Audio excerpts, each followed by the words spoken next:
And you can ask any questions, so it will be a bit more dynamic. We have had several elements, several items provided by the research fellows, and I think one which was important was the constraints issues. How can we actually build milk journalism? How can we inject editorial approaches in the sport events? And in order to respond to those queries, we are pleased to welcome François-Xavier de Châteaufort, who is a sport journalist, is an athletics specialist. He works at RMC and BFM Sport. Also, we have Alain Decour, who is working with Fortuneo team, so he's on the other side of the mirror. And we also have Pascal Golemer and Olivier Dufour, who is a consultant of sport and media, former director of the digital division of Bein Media Groups. I would like to start with a very simple query, and I think Pascal will be able to provide us with some elements for the response. How can we do, through all the constraints of organizations, the economics, the laws, how can we inject an editorial identity within the content, within the programs? Thank you. Well, it is true that we have a strict framework, and there are some access rights. The, so to speak, theater of operation is strict. We need some accreditation letters, colors, and the first impression is that we cannot do anything except from what we are asked to do on a mixed area. So we've got no freedom of movement. That's the first feeling we have. But on the other hand, this type of organization can lead to a true journalism work, which we do not always do as a journalist in TV. But it can work if we have the means to do so. When the editorial management can build its network, can meet the sports people, meet the person who are able to win an award in swimming or athletics at the international level, if we take time to visit these athletes when they actually prepare to do some special reports so as to build a trusted relationship with them, then it is working. Sometimes the athletes do not want to meet the journalists when they prepare. They want to have time for themselves. So, but if we can build a trusted relationship with the athletes, things are much easier because we are there on the event, and then we can actually have some time of freedom, some time of liberties. Just to talk about athletics, last summer, journalists from France Télévisions, if they haven't followed Kevin Mayer or Renaud Lavillenie, they do not have the results they had previously by doing the work of journalists during the event. So just to mention the case of Kevin Mayer, we had a journalist who did for Stade a long format, i.e. 12 or 13 minutes. He went to see him, he met his family, so a strong link was created with the journalist. He was able to access to special things, and actually Kevin Player cried actually when he watched the report, when it was broadcasted. If we had just went to the event with our accreditation, we would have lost. So the sole reason why we broadcasted this, and we did a quality work because we did an in-depth work. We worked really on the basis of the work, so we can have less constraints, less formal constraints, if we work as a proper journalism. And of course, despite the multiplicity of the contracts, and even though there are lots of things which are forbidden, journalism and journalists have a lot to say if they can invest, if the work they want to do. Now I want to talk to a field journalist. So let's move on to the other side of the pyramid. So we're going to talk about a media group which didn't have any right to broadcast the event. So, François-Xavier, how did you work? Because you were working for different channels. What were the problems and how were you able to solve these problems? So, first of all, what does it mean practically when you don't have any access right, especially for TVs? I work for different TVs, BFM TV, BFM Sport, a continuous news sport channel, so we need continuous information. So there are different sources of information we can use and work on. When you do not have any access, we have the right for information, we have the right to rebroadcast 1 minute out of 1 hour of a sport event. So it is very little, so 1 minute 30 out of a full hour. So if we use 30 seconds, really, it's very small, really, especially for a continuous news TV channel. But we can buy images, we can buy broadcast. In that case, it was France Télévisions. So we buy this by block. There was a rule a few years ago. We could actually buy 1 minute per day of competition. Since we were buying that minute of pictures per day, of broadcast per day, we could use them as many times we wanted during the day. So it was a degree of freedom for us.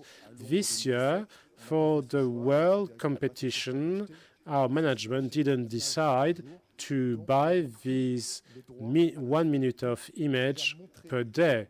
So we just had the right of accessing the information. So it was very difficult to actually make the reports themselves. For instance, for the pre-report for the French, pertaining to the French team, we were using archives for the training of the French football team. When we were training before the competition in our group, there are other TV channels such as SFR Sport, which bought the licensing right for the league, which enabled us, thanks to the group synergy, to have some training insider image in order to feed the pre-reports, in order to have a great product to broadcast to our viewers. Another way which we could use to solve this problem was to attend the press conference before the competition. We can record 2-3 minutes interview with the athletes. So BFM TV likes very much this kind of thing, especially with the stars such as Kevin Meyer and other stars like Christophe Lemaitre, who are part of the French football team. So those images will help us to do the pre-report. And then there's the after report. So once an event took place, when a medal has been awarded, since we have very little pictures, we are stuck, really. We cannot use the press conference, or we cannot use training images. So therefore, we used for the world competition in London, for Pierre-Antoine Boss, for instance, world champion of the 800 meters. We took the main images of the 800 meters while respecting the 1 minute 30 constraint per hour.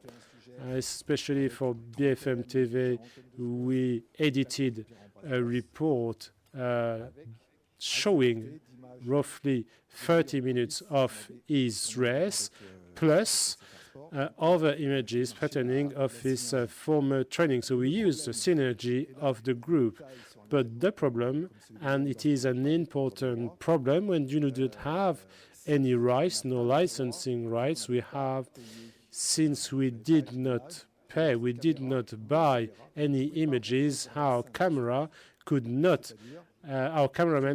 get into the stadium, which means that all the live emotions, the live behavior of the players could not be shot within the stadium itself. So the constraints was to be able to shoot or record the images of the interviews on the boundaries of the stadium, outside the stadium. So you can imagine that Pierre-Ambroise, on the evening of the World Championship, was, of course, requested to make some interviews by all the media, so it was almost impossible to ask him to leave the stadium to make an interview. But as Pascal said, thanks to our network, thanks to our experience, it is easier, it is a long-term work, and it can actually work, and we can do our work even though we have very strong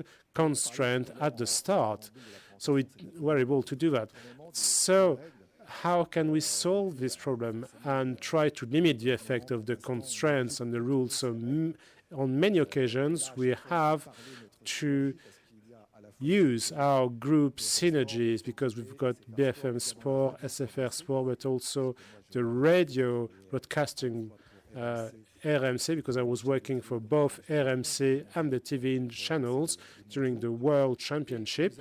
And we had a mixed zone for RMC. All the reactions we could get from the French athletes who had the medals were sent to the TV department and were dressed, portrayed, thanks to pictures that were taken before. So it was a little trick that enabled us to have a report within the hour after the event.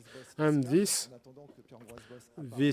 event actually was then reported on our channel, and that enabled us to be reactive for BFM TV, which is a continuous news TV channel. So I also said that TV Sport had the inside information channel, so we were the sole broadcasting company that could film the French team in their intimacy at their hotel. It was the same constraint. Once again, we could not shoot anything within the stadium. In terms of activity, at BFM TV is hot on the live events, and which reacts on spot. So during all the day, they can leave you alone. We didn't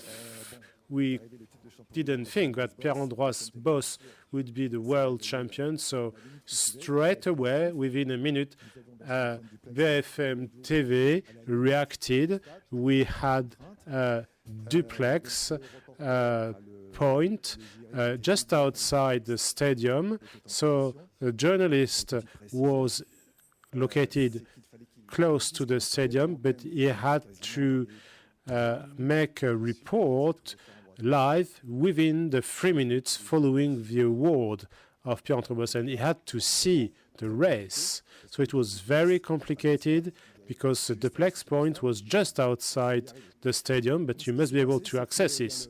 So what happened is the reporter watched the race on the boundaries, just on top of the stadium, so that he could see, so he could tell something which is true and make a true report of what happened in the Olympic Stadium. Then he ran within 2 minutes to make his report from the duplex point, and of course the viewers didn't know anything about it. So it is very sportive, isn't it? So, but we train them, we train our reporters so they can actually run from the stadium to this duplex point. So just to come back to this memorable event and evening, we are proud and I'm passionate of athleticism myself, and we've been able to do this for a long time, since we always have the people who've been awarded the medal on our channel. BFM TV is very popular in France, so we do want to have our athletes who have been awarded.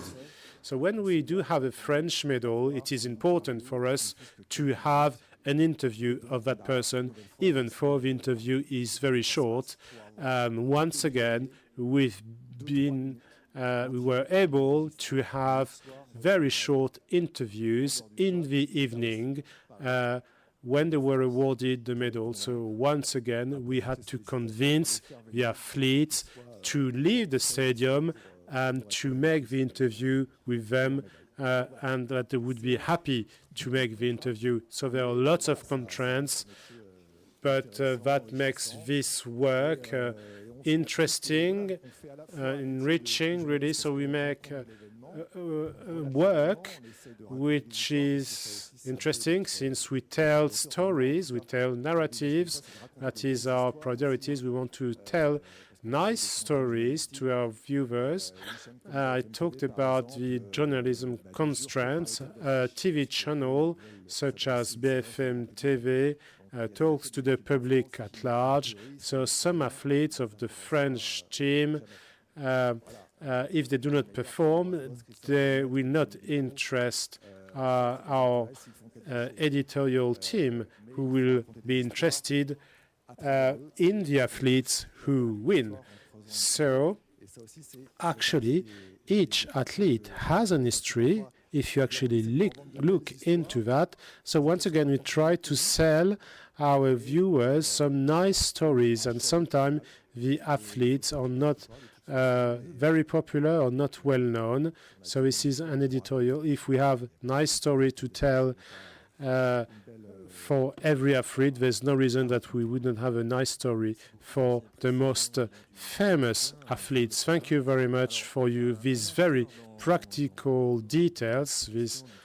There's another player we haven't mentioned yet, and it's interesting to observe, are the PR people, the public relation advisor, or the communicators. So Marion, can you please tell us, you work for the Fortuneo cycling team. Can you tell us a few words about your work? How do you manage the relationship with the journalism? Do you have any problems with the journalists sometimes? So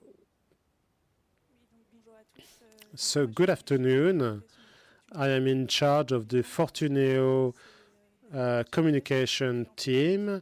I work with the press, especially on the Tour de France, and we are not there to block the journalists. We are there to help them, to link with them, to liaise with them. But on the Tour de France, we have lots of constraints. We have to select the interviews. We cannot give interviews to everybody. Of course, there are 21 days of races on the Tour de France, but lots of things happen. For instance, they wake up at 8 o'clock in the morning to have a breakfast. Usually there's an hour drive transfer between the hotel where we are and the starting point, so they arrive an hour and a half before the starting time, and then there's the race, and then they leave at 6 p.m. and they do not arrive at the hotel before 7 p.m. So therefore, they have no time.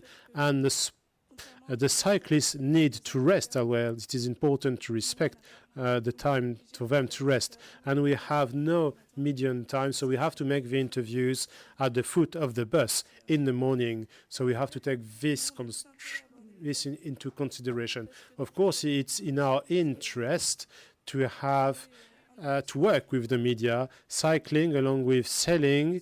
We do feature the name of our sponsor, in our case, Fortuneo Escaro. And we, of course, spend a lot of money. They want a great visibility, so you must provide them with a great visibility and therefore to work with the press, work with the media. So we are eager to have reports about us.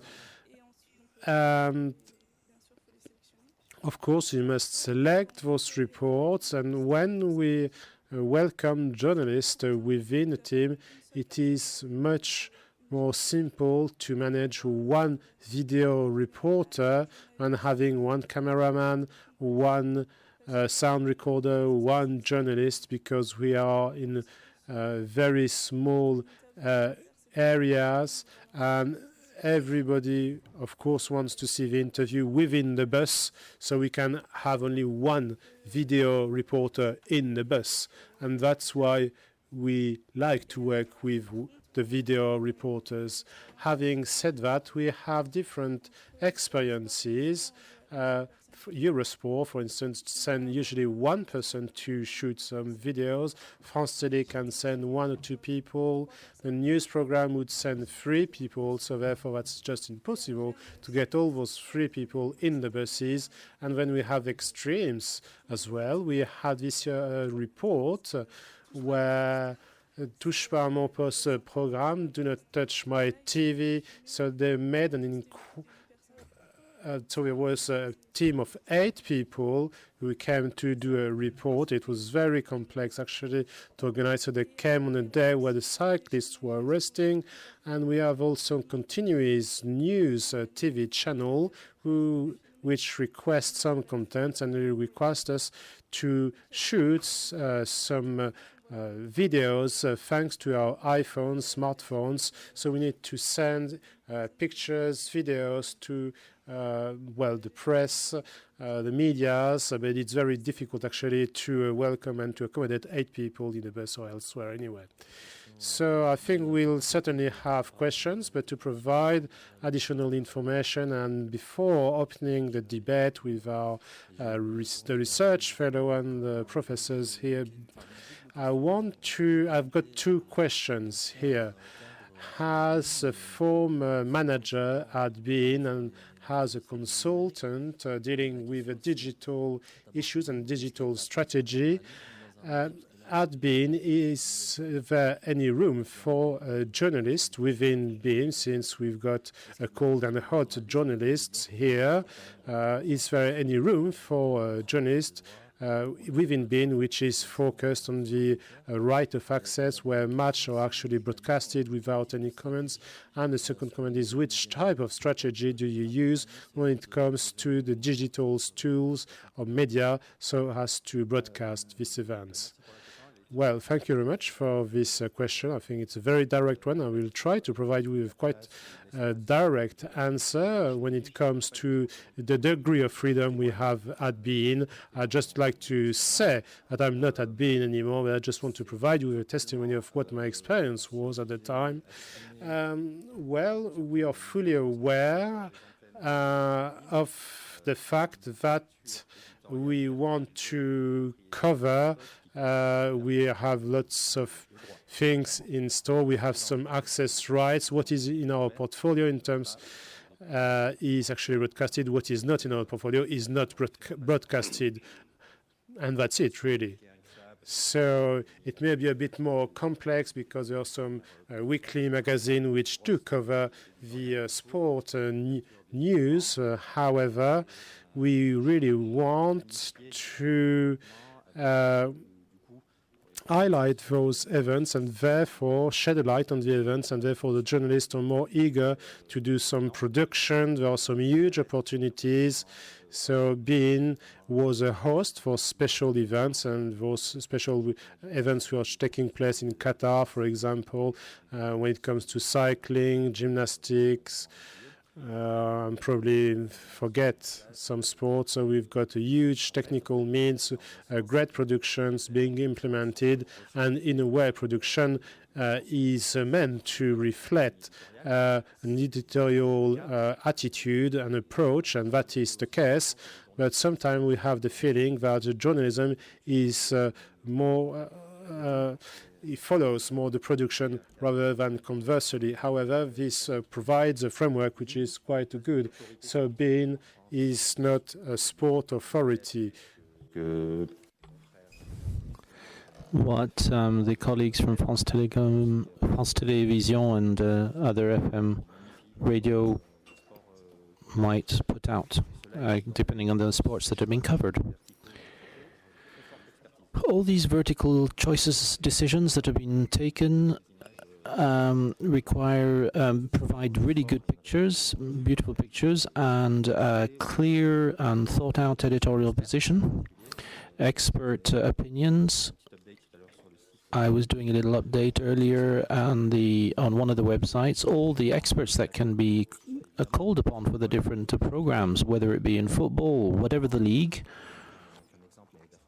This was just one example, Francisca, on in First League, whether it be rugby, boxing, handball.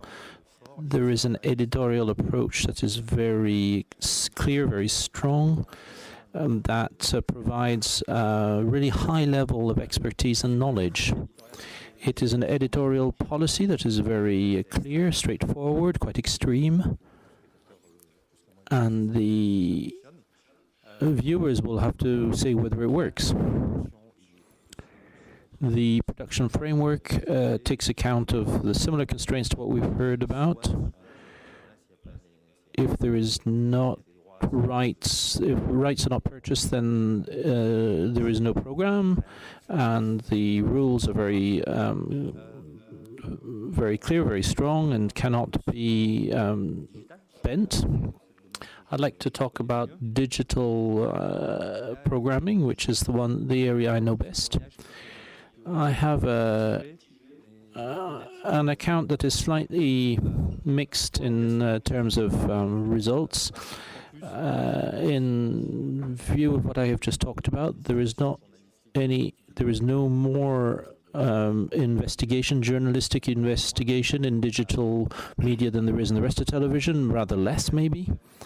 But in terms of using the different formats, there are some really good opportunities there. I'd like to come back to something I said this morning about the eruption, the arrival of Facebook, Twitter, social media with certain specific formats, a certain form of writing. There are opportunities here that need to be fine-tuned, and journalists need to find their way through all this. So it's a lot more than just a journalist investigating a topic, clarifying issues. The journalists today need to know about how to mobilize interactivity, social media. How can you mobilize multicam in digital media that can that can actually make use of such formats as opposed to classic television broadcasting? What about instant highlights that can be more relevant? What about, is it multicam that is not very relevant and important? It's just like a gadget? Should we focus more on instant highlight for social media? That kind of question is important in some of the channels that we're working with, but what about, we need to think through the multi-channel distribution of sport, and there's a lot to be done there. I consider that there is a journalistic thought to be put into the format, which is concomitant with the basics, which is the content and the and the medium. Last point I'd like to bring up is a point that was made evident to me recently for a long time, and I'd like to know what my colleagues think of this. For a long time, we have we've chased after the myth or the target of an integrated multimodal editorial process.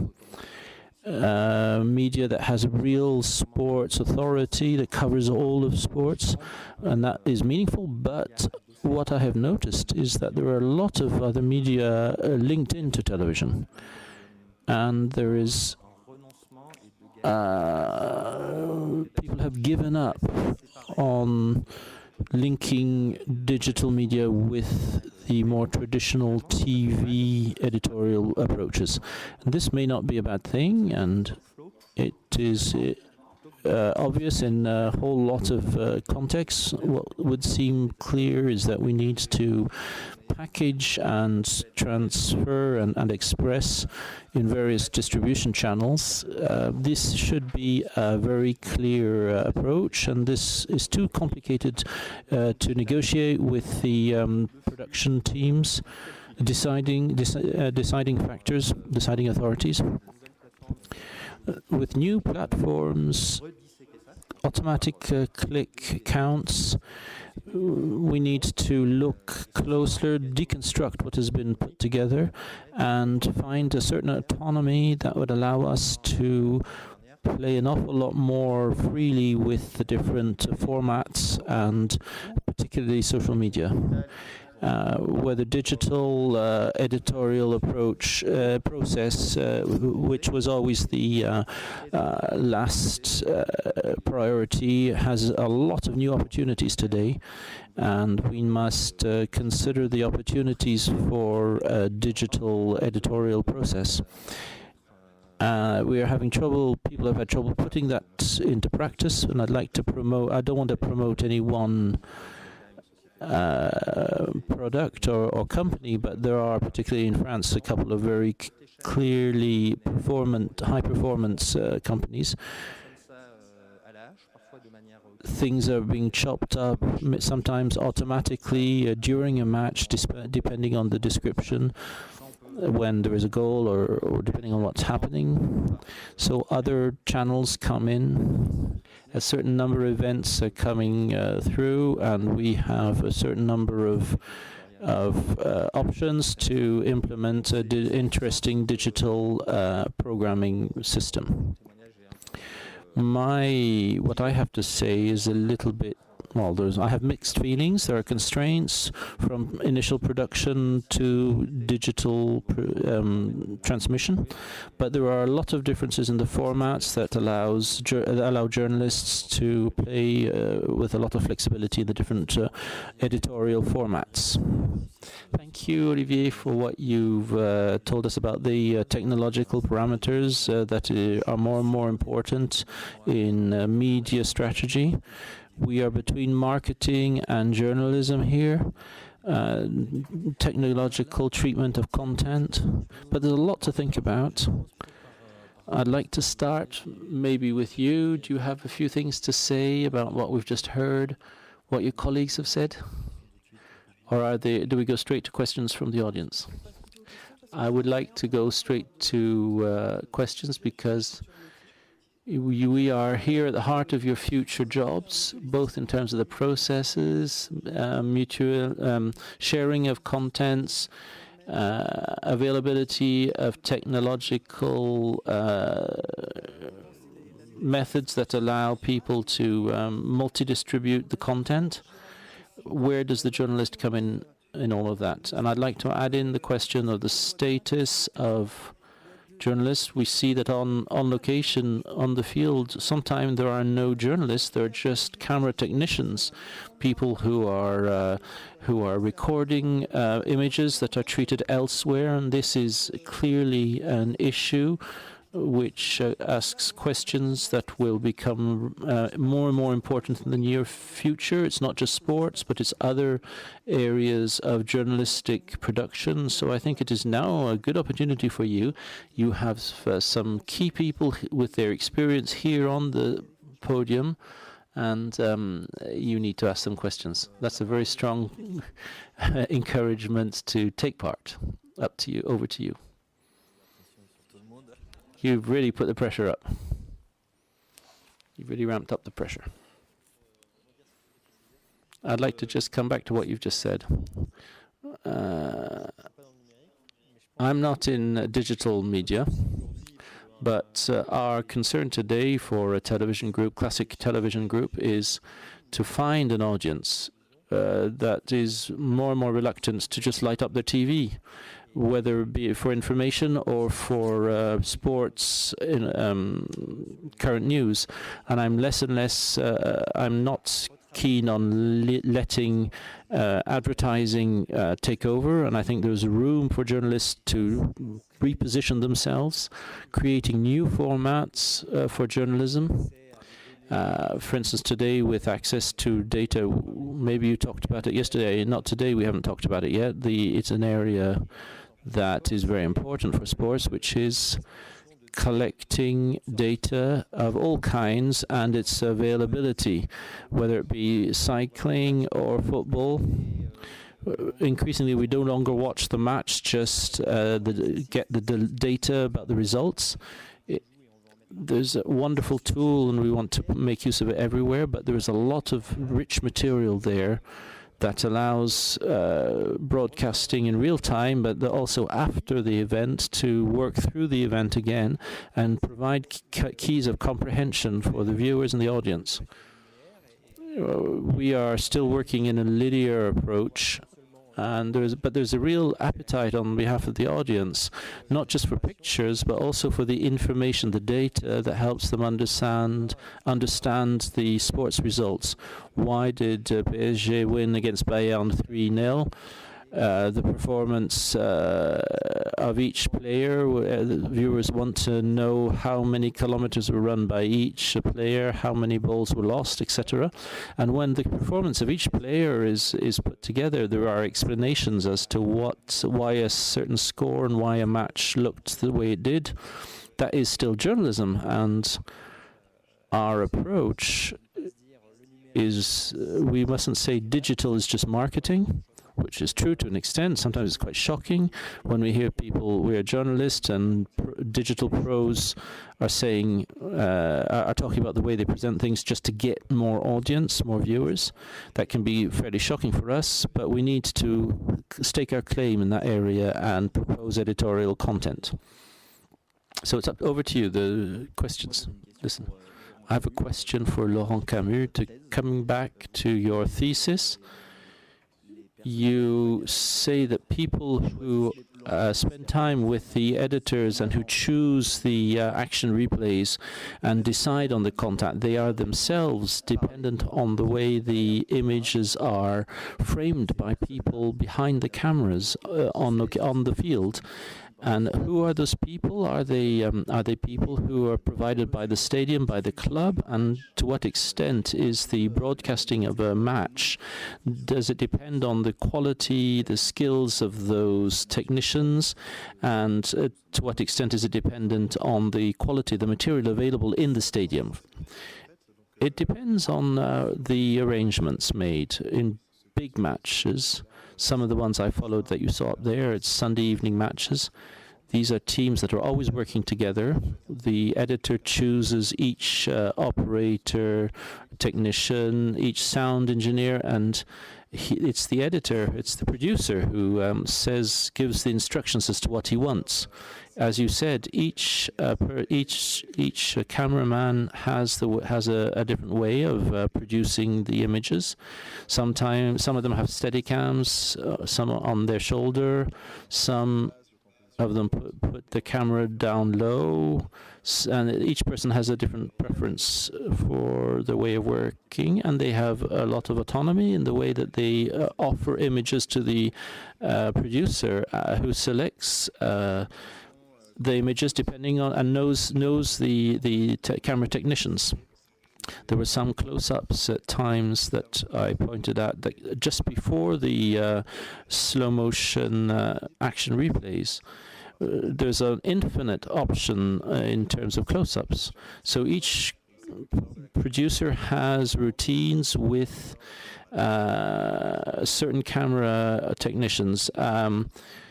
8 will show a close-up of the player on the ground. 9 will show the ball, and the producer knows how each one works.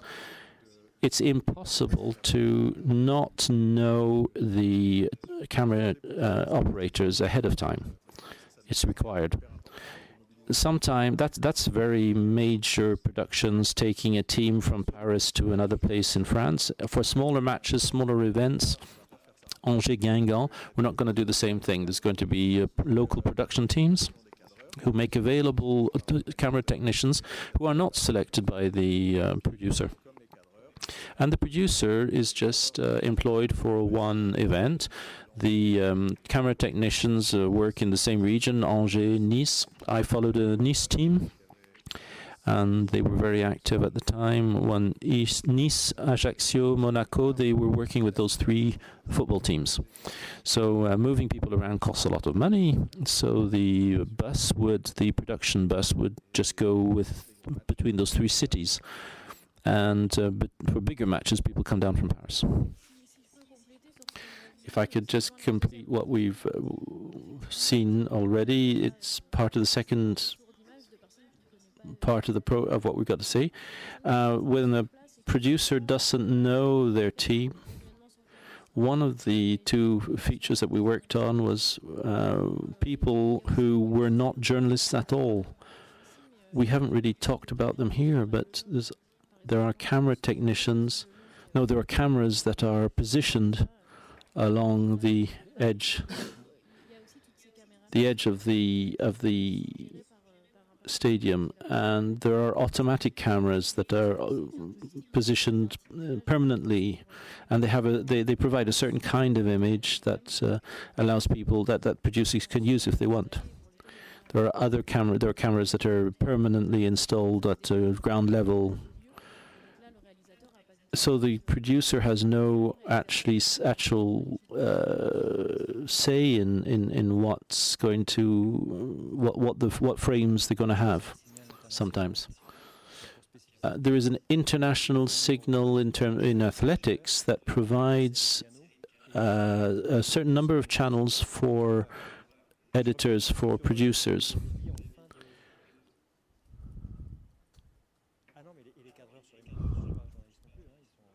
The camera technicians on football matches, they aren't journalists. It's a team. Teamwork can be very developed with teams who are always working together. I thought the presentation was very interesting for that. I would like to make one point about what you were saying, considering that some people cannot work ahead of time on the editorial point of view. I fight against this a bit, because if producing sports events, it should have a certain amount of editorial approach and editorial system. We need to consider what the image is going to look like.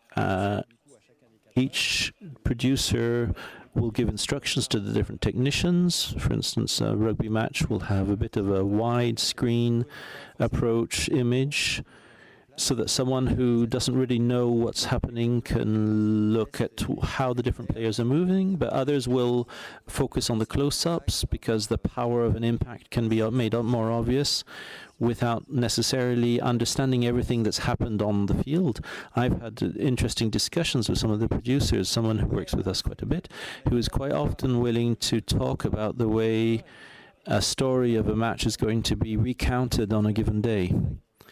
Of course, when there is the action is live, then it's something that has to be fine-tuned.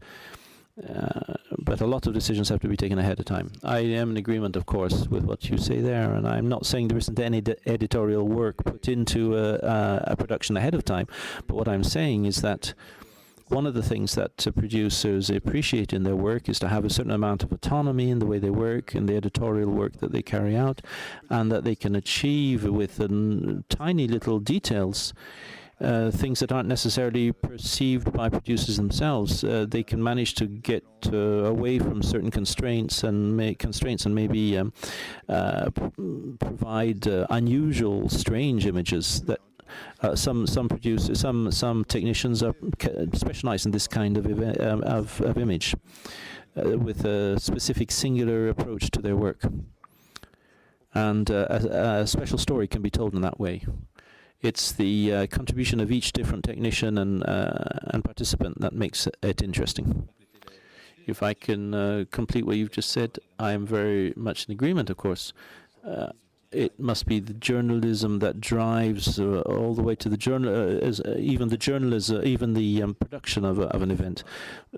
Producers, editors must enjoy, must appreciate, must be able to use all the different new potentials, technical as well. All the different improvements and evolutions we've seen recently, maybe some of them aren't so recent. The football app, multicam instant highlights, and I could quote other examples. These are innovations that we owe to technology. One day someone said, well, why don't we get an extra guy in here who's going to put certain images and sequences together on digital screens, and it's an innovation that arrived. It's fairly normal that certain evolutions follow technical advancements. And journalists don't always master these things. And I've seen technological advancements on the market that have been used. Attempts have been made to use them, and when we empirically use them and evaluate what's happened, some things seem promising, were not good ideas at all, and didn't bring in extra audience, and other things that we thought were maybe anecdotal worked far better. And it was a trial and error that allowed us to find the way forward, and it wasn't just top-down instructions. So editorial the production must explore all the different technical opportunities. I'm going to break the atmosphere here, but for there to be editorial discussions, meetings, people encounters, we also need stable teams in the midterm at least, if not long term. But today the recruitment and less and less secure jobs for journalists mean that these teams that should come together, not just around an event, but around an editorial approach, but they are being counteracted by, there is a kind of antagonistic approach due to the reality of the way things are happening. When a person has to go and interview a player and also record the sound, and then very quickly see if the images are usable, send them elsewhere, without knowing how they're going to be put together as a narrative. And people who aren't even there, who are just on the end of a phone line or by a text message, they're the ones who are going to decide what it's going to sound like, what the final result is going to be. If you're working for several channels or a group, maybe you're working for several channels at the same time, and you have to be you have to be very productive, hyper-reactive. You know what I mean? It's not just sports. It's not just in sports. This explains to me why we always come back to the same paradigms of good stories. Emotion. It's a paradigm, emotion. You need to define what you mean by emotion when you're looking at sport. Not everybody is emotional about sport, but certain sequences are more interesting. It's easier to call on emotion, for instance, than it is to take account of the production conditions. There are certain tools levers to be used here. For instance, what's being put into the dead time, to when nothing's actually happening on the field. And these tools, these levers, are linked to the production conditions.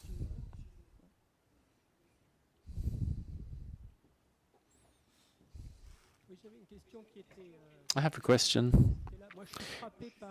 I am struck by the gap between the observation of how many new channels there are, the need to find new forms of writing and invest in new technology, new media, and the way that we produce information for these media. When you are talking about beIN Sport, you're talking about producing information. They're not very. You say they're not very clear on the way they produce information, but they think a lot about the interactions, the technical needs. SFR Sports, I haven't heard much about any specific system that's been set up by that channel. Any infrastructure that might have been set up by SFR Sport. My question is, despite all the digital media talk for the future, is the content that is provided through these media not provided by the old media? The basics, aren't they provided by the old media? It's important as journalists to think about this. As there is a need for training to help people cope, understand these new media that are part of the future of journalism. But when I'm listening to you, it would be, as the UT in Lannion here already does, isn't it better to just start by the written press? Because these new media are financing information. How did the SFR Sports decide on what team they sent compared to other channels, for instance? All the different support media of the channel. SFR Sport worked insider recording with the Équipe de France. They were working autonomous, not linked into the rest of us. SFR Sports, we could not help them. We were elsewhere.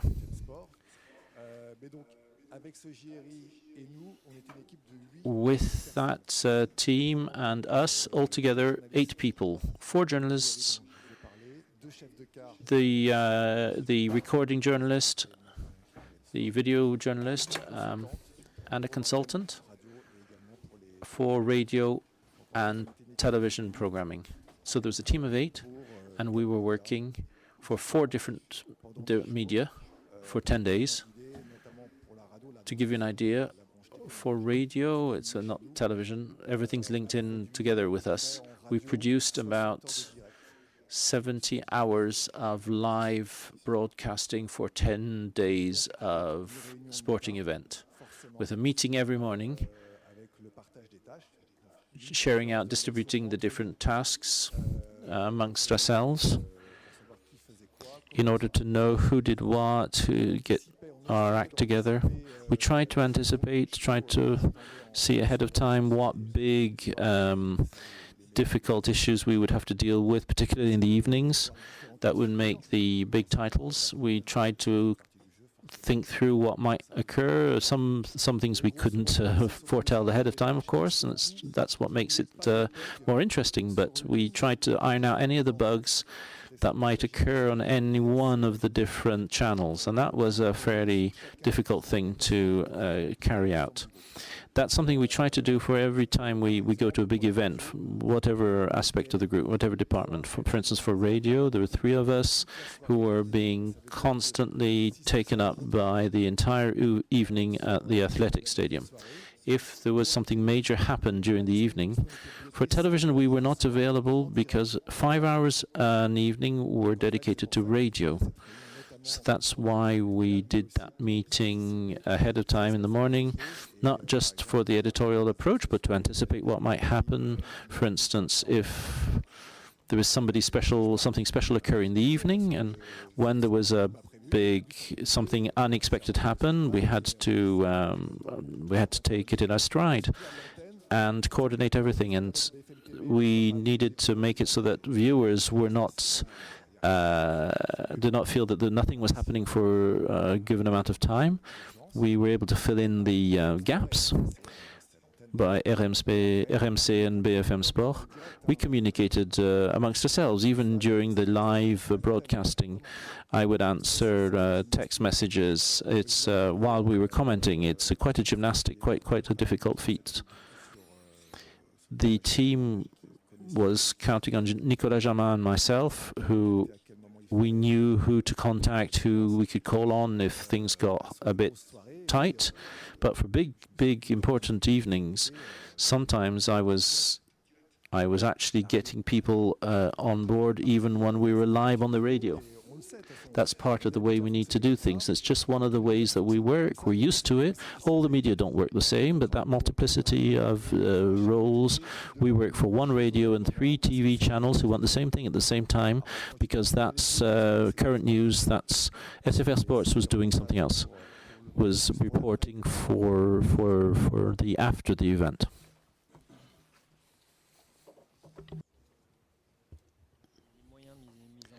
So something more about the resources used and this pressure on staff for broadcasters, not for BFM Sport, but for RMC Radio, for broadcasters more like France Télévisions on something like the World Athletics Championships.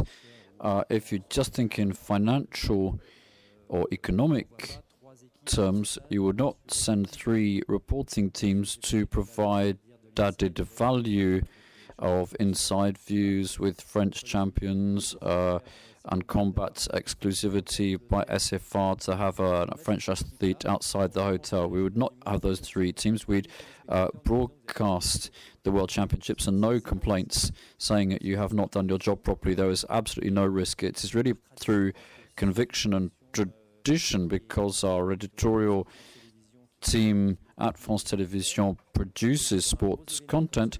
So for major events like that, on the Olympics, we do have these on-site teams to actually behave as reporters, but if we don't send them, nobody complains.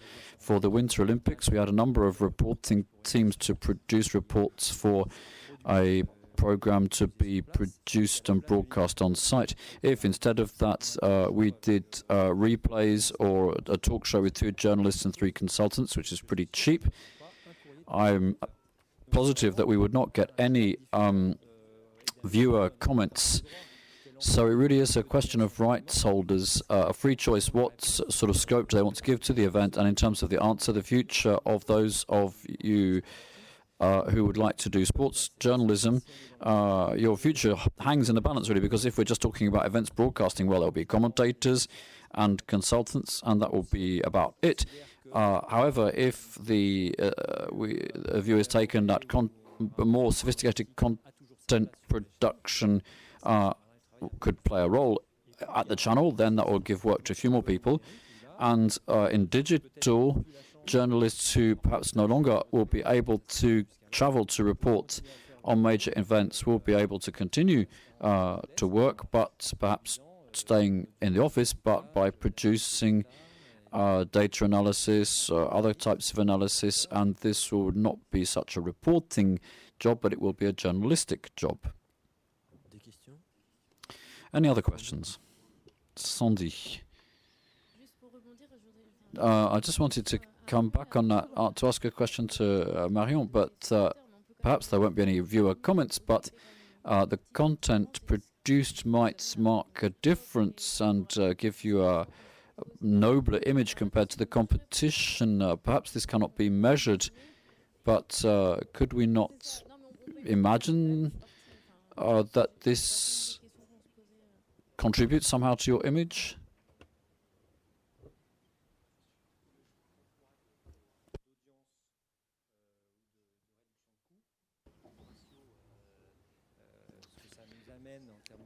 In terms of ratings for private broadcasters, they'll look at whether that adds something or not. For a sporting event, look at what TF1 could do on soccer coverage, for example. The French football team, 7 million audience. If you add an interview or inside images, it will not increase the ratings. We take the view that because we have, unlike other broadcasters, programs that feed off that footage, if we do a career review, for example, so it's much longer term thinking. But overall, the fact is that apart from working methods and extreme personalization, customization, as in other parts of journalism, if you look at production costs, if you want to have good image quality, 20-25 cameras, 5-6 replays, and the production team that involves, that is what we're going to invest in, rather than adding the extra large version, as it were, with reports. Frankly, perhaps that's pessimistic, but there it is. Well, my question was really to Marion, because we talked about the role of communication with regard to the different considerations that we saw. How can we help to organize times to sidestep that? There are press conferences for those who don't have rights, broadcasting rights, and also informal events which are organized for those channels that don't have access to athletes otherwise. And the second aspect, as we saw perhaps more in soccer before and is now beginning in athletics, is content production via clubs and federations themselves, where we have players who will enter into competition with TV channels, not in terms of ratings, but in digital.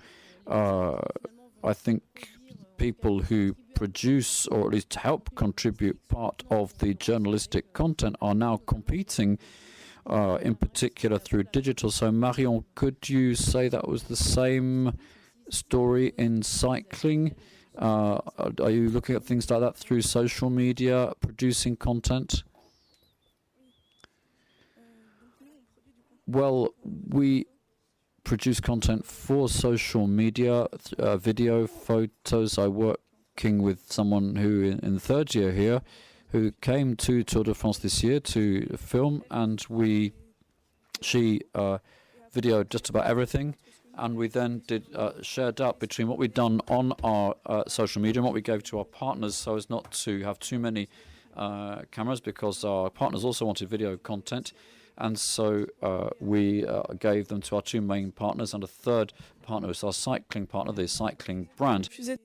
Then we had a TV channel which asked us to film for them, and we refused because we could not do so. But we have a good relationship with Eurosport, and we gave them some images which they needed to feed into their post-stage content, and so that helped us to have filming for our channel, for their channel during the Tour de France, without stealing any work from them, because paradoxically we don't look at the results. In fact, we don't know if we're going to win or not. We would like to win, but at the start of the Tour de France, there were 200 cyclists, and stage victories are quite dearly bought. So we were trying to look more at all the other aspects, and to tell a story which could give ideas to journalists. For instance, at the start of the Tour de France, we had a cyclist who was the youngest cyclist, was the first to start on the timed stage, and it was his birthday, so everybody was talking about this story. But what was less well known was that he was born in Saint-Brieuc, so locally here, on the day on which Jacques Durand won a time trial 20 years ago. It's a historic victory, because Jacques Durand was on this time trial. It was a nice day, and everybody fell behind him. When it started, because it started raining, and so he won, whereas he should have perhaps finished 15th or something. So our cyclist was born on that day in Saint-Brieuc, and one of the cyclists who was a favourite had also been treated in the hospital where he was born. So there was a whole human interest aspect there that we wanted to tell and give to journalists to provide alternative content, and that is part of our role to orient somewhat with stories and that are not directly affecting athletes, even though we know that our cyclists are well trained. We can't be sure they're going to win, but I'm sure of this story that will not change. And stories like that are readily available and are also of interest to journalists. So the human feature, the sob story or whatever that we like to put in.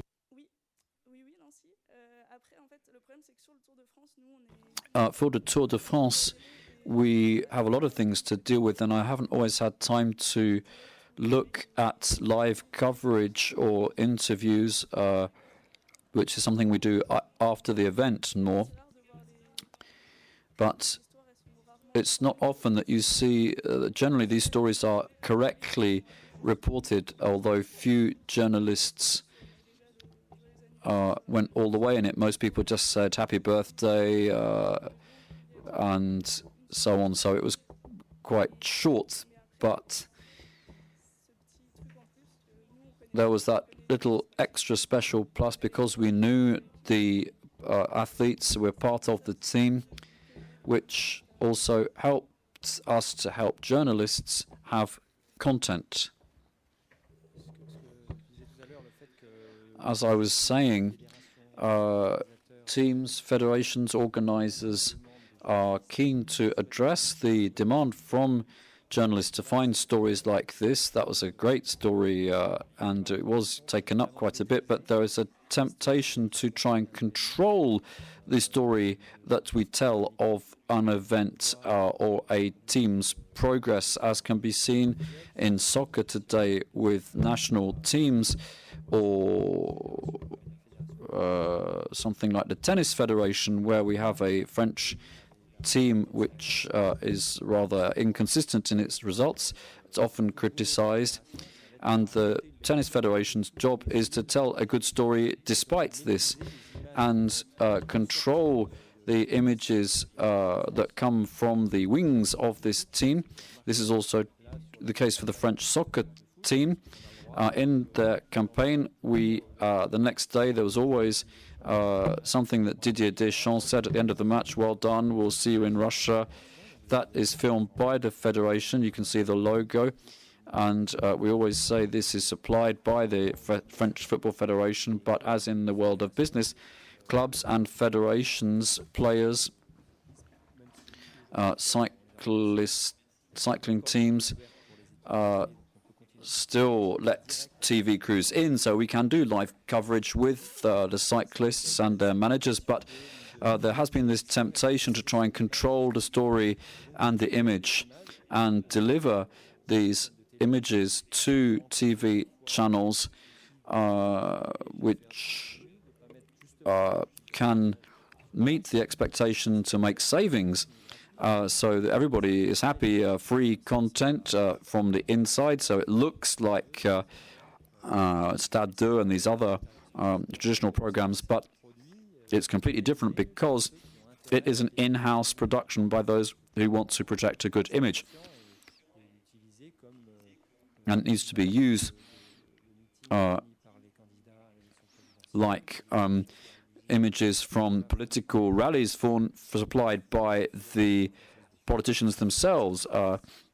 It's used for PR purposes, basically. This, again, is not the case, and I know it's a challenge for people like Marion. It's not the case yet in cycling, and I'm very happy with that. So is it not true that we have the same self-censorship or forecast? We took the example to say that to have people on site when you have rights but you can't go everywhere, you need to have good contacts with athletes, and that means doing your job beforehand. And several of you have said that. Having a journalist who's worked for a week or done a report, which is expensive, this is an investment on the part of the channel, but this means that in this type of report, with anticipation, if we think that this could lead to better relations in larger events, there would be a focus on the athletes and their discipline. This doesn't leave much room for criticism, because once again we're hoping to magnify the athlete or the event, because if there's been criticism, it will be harder to get them subsequently. Yes, as a sports journalist is alongside the athletes the whole year round and doesn't want them to slam the door on him when he goes back to them. This is also it's the role of the editor-in-chief to tell these people to do their job, to have some critical distance. Peter Sagan, who knows how to manipulate the media and the cameras, journalists need to explain that that he is doing that. You need to have that critical distance so that we don't fool the viewer.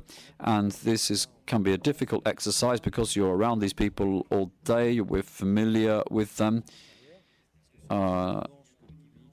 We don't show that level of familiarity on air.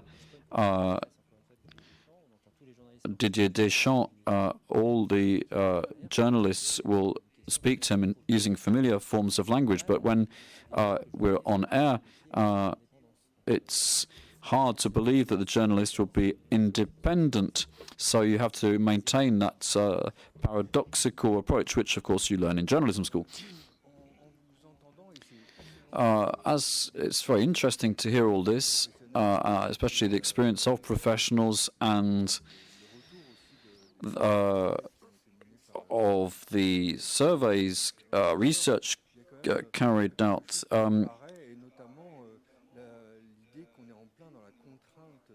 There are all these constraints of journalism. In particular, in the 90s, about saturation, too many images, too much personalization, problems like at the end, Jean-Paul Jourde at the end of the 80s, with clips that told a completely different story and gave people to understand that when there was a match on the television, we were watching TV rather than a match, which is something that needs to be borne in mind. And my question is basically this fragmentation in terms of quantification. We've done slow-mo. The number of action replays count compared to broad, wide-angle images showed that football has become an individual sport that people happen to play in a team. Neymar is become almost obscene, really, the individualization. And when we see this kind of excess, I don't see why this is said to be characteristic of sport, even if sport is the aesthetic of the extreme. As professionals, do you, or as academics, training journalists, as we also do in MES, do not think that we should dial it back a bit? We should work not on to excess, saying if you want to be successful as a journalist, you need to be loud in your face. Of course, a runner, we can shout when there's a goal or a great victory, but to scream during a championship game that is pretty much average seems strange. It's rather like sports programs like as on Canal Plus. This program is saturated with sound, applause, shouts, plus certain rather offensive phrases. There's everything is excess, which is almost become an ingredient of journalism, which is a source of concern for those of us who train journalists, saying, could you please comment and analyze and get alongside an event without actually screaming and having this sort of excess. Can you not have some more critical distance? And as researchers, professionals, could you not meet and think, could we dial it down a bit, show a few less pictures?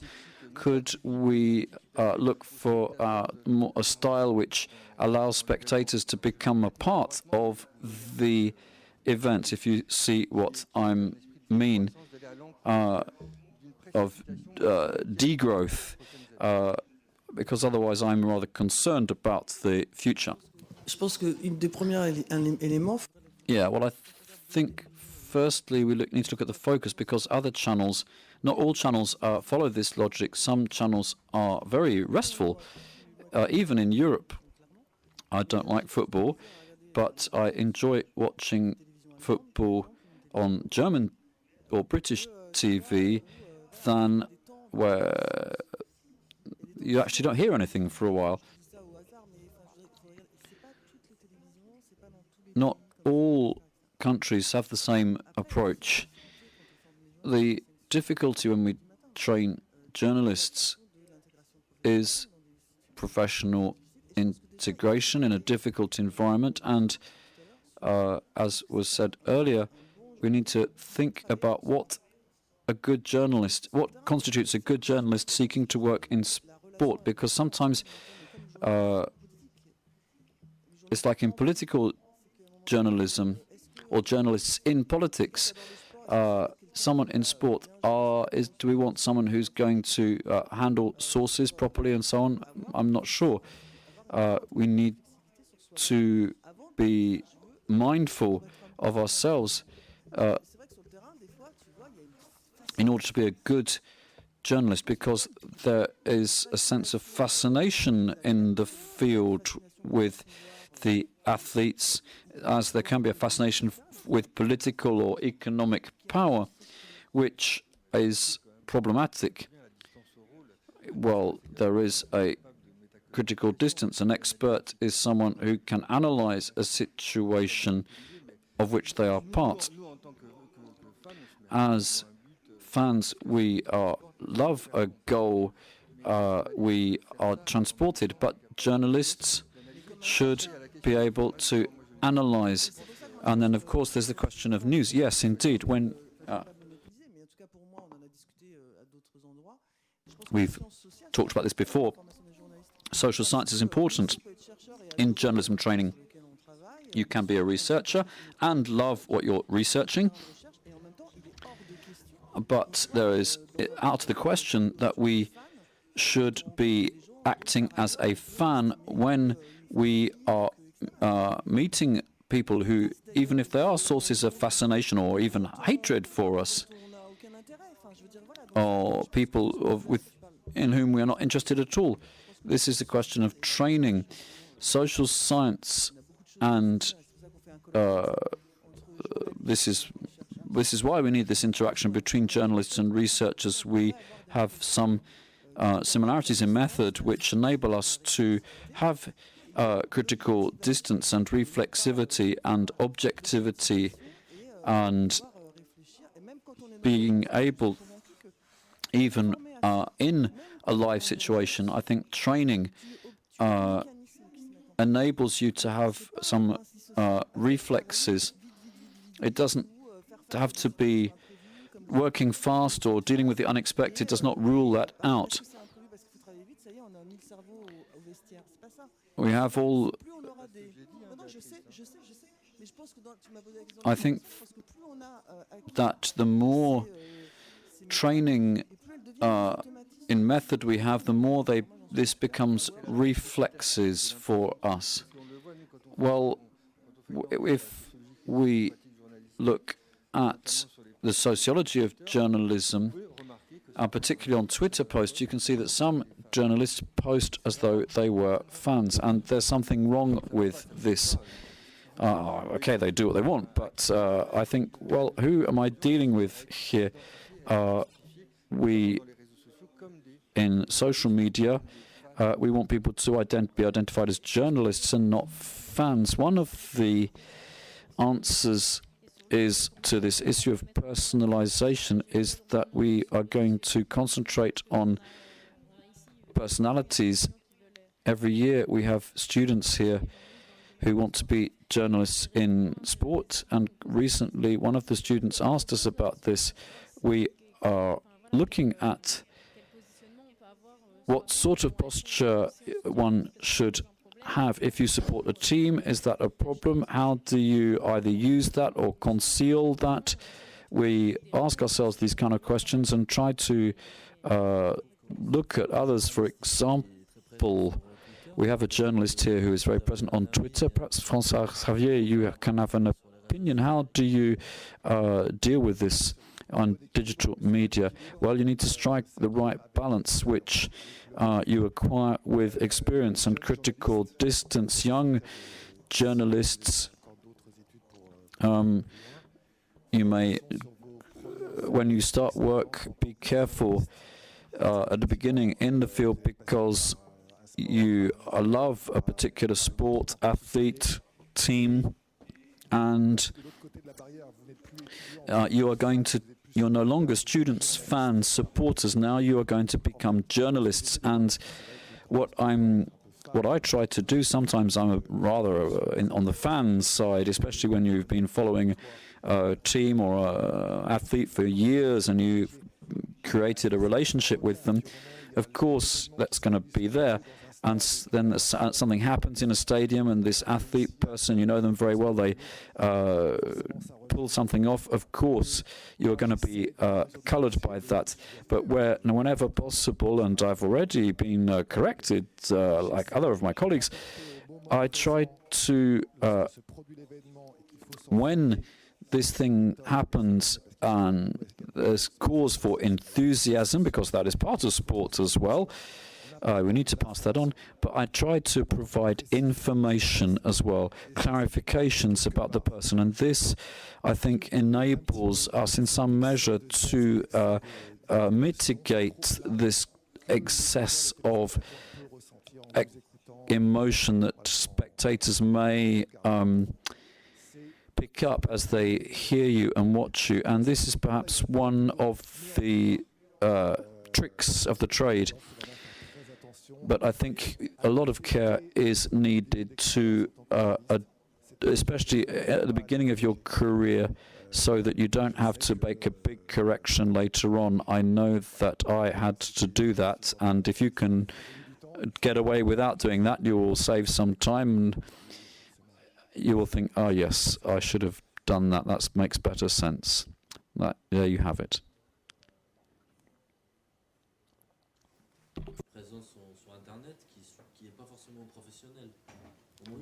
Oui, enfin ça dépend. Après voilà, c'est vrai qu'il y a une petite anecdote.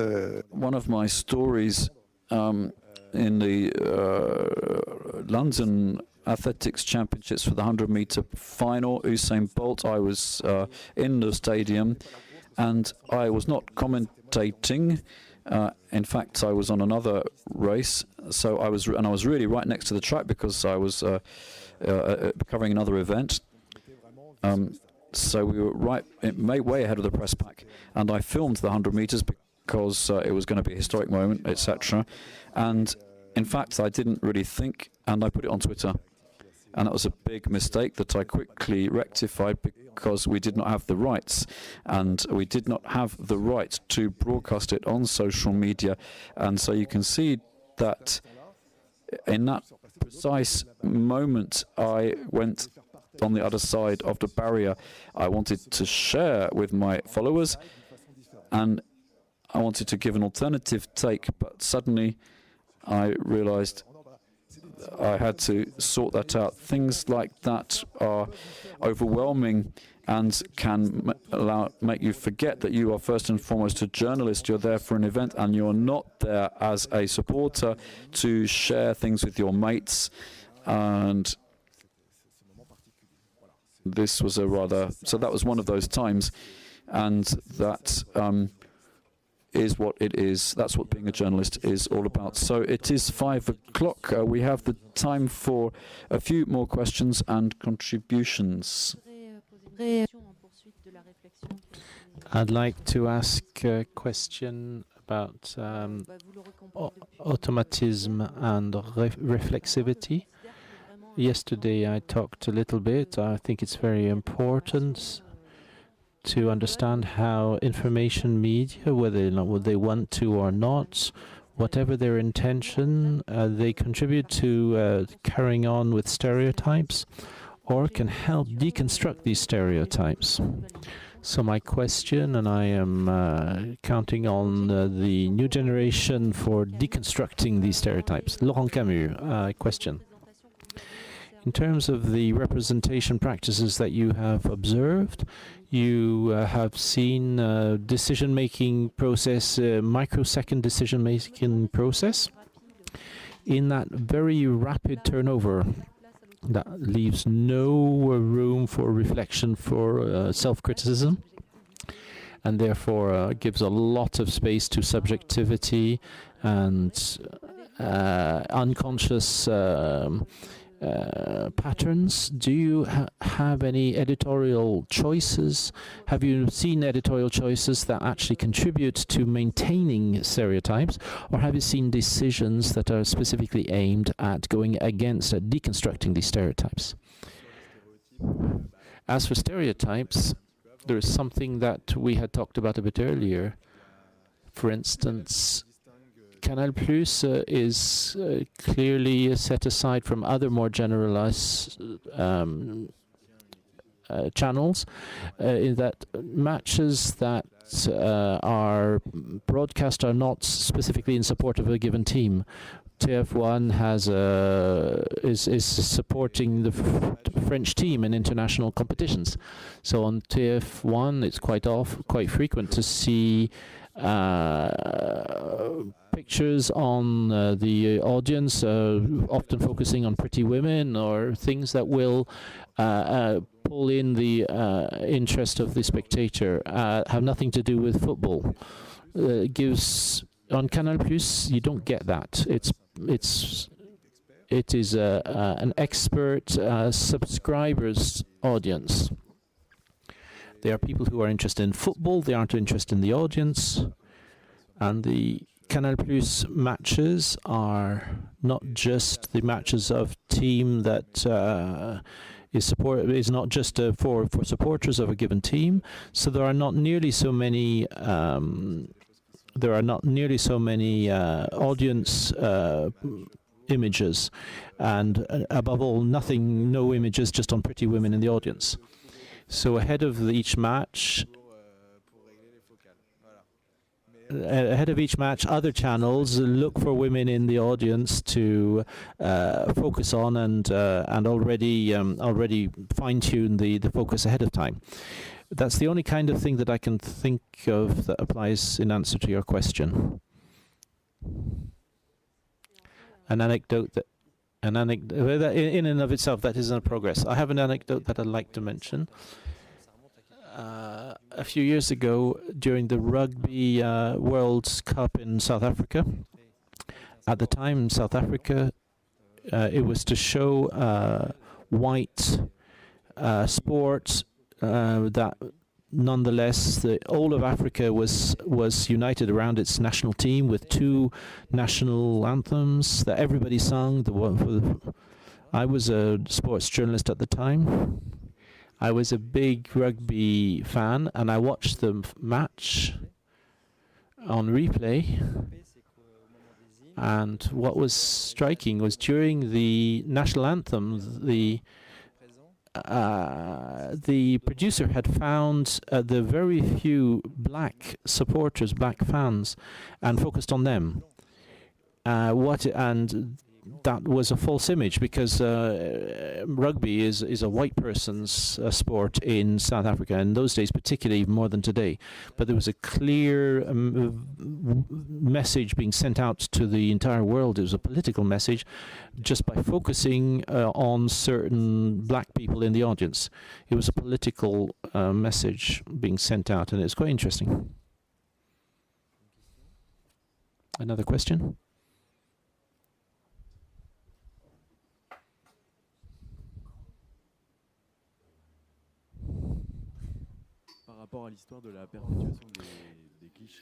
Perpetuating cliches and stereotypes, particularly on Sunday evenings like on Canal+.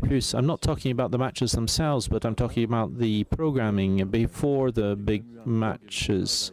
There was a blog. I tried to find it, if it still exists. I think it does. The blog is called The Girl Behind Hervé Matou, and every week this blog focused on the woman who had been placed behind Hervé Matou every Sunday evening. I don't know if it's still, if it's a feature that can help. Does it aim at maintaining the attention of viewers? But it is quite, it is something that perpetuates a stereotype. I didn't talk about it because I have not followed that program on Sunday evening. I do know that there is that blog about this woman that is positioned specifically behind. They are paid to be sat behind the presenters in certain programs. I haven't talked about it because I haven't I haven't surveyed that program. It's not produced by Canal+. It's produced by another company, name of which I've forgotten, but I do not have much to say about that but I do agree. We are talking about perpetuating negative stereotypes. Yes.